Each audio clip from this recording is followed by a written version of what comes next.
Hi, everybody. This is Dixie Krystals coming to you live, quarantine 2020. Haven't we gotten to know each other really well during quarantine 2020? Well, it's the Christmas holiday season, and it is my favorite time of year.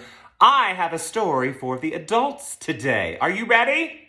If you are, say, "Yes, Queen."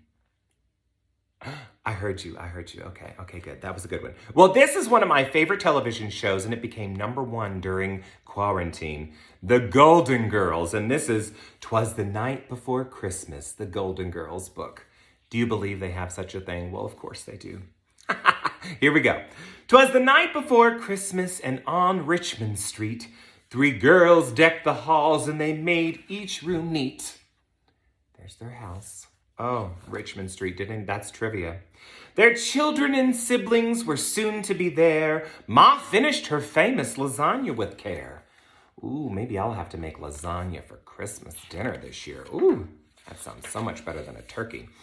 But a storm was a-comin', a hurricane nigh. The planes heading in were unable to fly. Wah, wah, wah. No flying today, as Dorothy would say. Outside the wind howled, a tree snapped a branch. Rose looked up in alarm and said, "Holy cow, where's Blanche?" You see, there they are, having coffee and talking, coffee talk and having cheesecake in a bit. Across town the men whooped and they whistled to thank her as Blanche jingled her bells at the old rusty anchor. Now I wonder what that means. Jingle bells, jingle bells. She jingled her bells all the way. Oh my gosh. While Ma in her sweatshirt and Dorothy in a vest had just settled down for a much-needed rest, Rose, snug with her teddy bear, laid down her head while visions of St. Olaf danced in her head. With Fernando, her teddy bear. That's another trivia question. Fernando. All at once through the rain came a curious sight, a round silhouette in a full moon's pale light. And from the porch came the voice of a man. The girls winced as they heard him say, "Hi, it's me, Stan." Oh, Stanley. He gets such a bad rap, but he is a putz. He was dressed up like Santa, but ragged and droopy. He'd lost all his money on fake reindeer poopy. That's no bueno. We don't want fake reindeer poopy. His tale of woe made dear Rose start to cry, while Dorothy grimaced and gave the side eye. After years spent with Stanley, she knew in a flash the only holiday gift that he wanted was cash. Cold hard cash. Sophia cut in with a long-winded story. Picture it, Sicily. The year 1940. Something about a goat, linguine, and theft.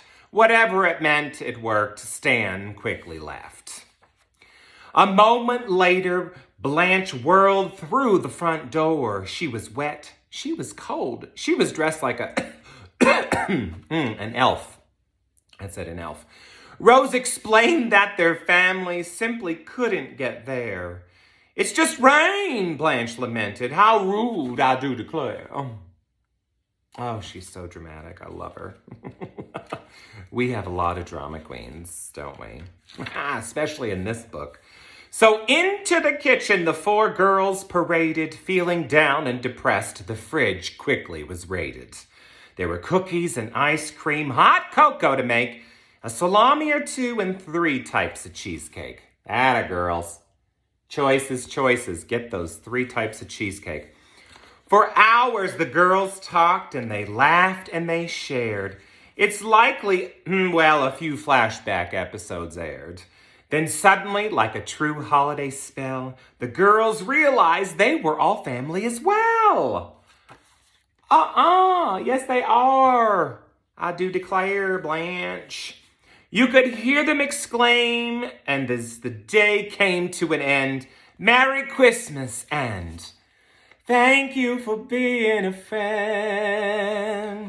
travel down the road and back again. Your heart is true, you're a pal and a confidant. And if you threw a party, invited everyone you knew, you would see the biggest gift would be from me. And the card attached would say, thank you for being a friend. Happy holidays and Merry Christmas, everybody. Mwah.